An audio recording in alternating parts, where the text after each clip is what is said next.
Civînên desthilata nû ya Sûriye û şandên biyanî û derve zêde dibin. Deshilat bi hêz û pêkhate di nav welatê xwe de jî dicive. Roja duşemê Ehmed Şer'a pişandeke Hesedê re civiya. Wezîrê Bazirganiya Navxweya Sûriye ji Rûdawê re ragihand ku ew dê bi hemû hêzên Kurdî re bicivin.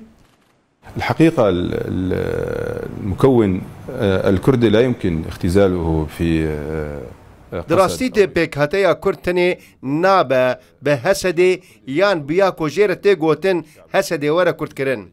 Gelê Kurd pêkhateyeke sereke û bingehîn e di nav gelê Sûriye de. Beşeke jênebir e. Ew gelê me ne û em jî gelê wan in. Danûstandin bi hemû hêzên Kurdî re berdewam e.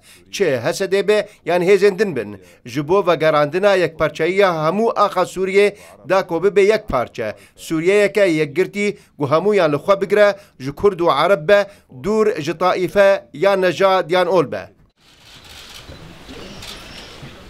Hesedê xwedî hêzeke bi bandor a leşkeriye û nêzîkî 35 axa Sûriye dibin kontrola wan de ye.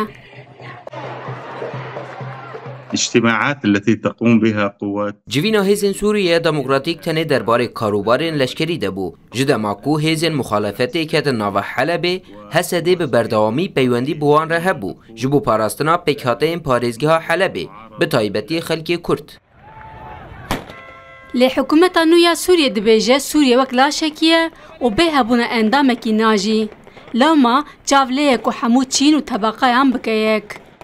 ضم كل هذه المناطق تحت بوتقة الحكومة الجديدة. يخصنا همو فان هرمان دبن سيوانا حكومتا نودا جو جلك دسكف ددا سوريانو هم ولاتيان بهمو تشينو نجادين خذا.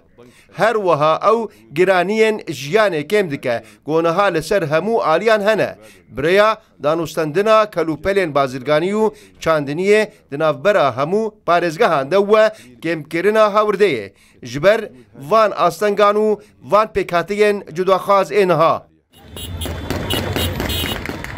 Roja 8 meha 12 2024 Heyeta Tahrir el Şamê û komên hevpeyman ketin nav Şamê û desthilata 24 saliya Beşar Esed hilweşandin. Heteşê dibêje bo destûr, jimartin û hilbijartinê pêwîstî bi nêzîkî 4 salan heye.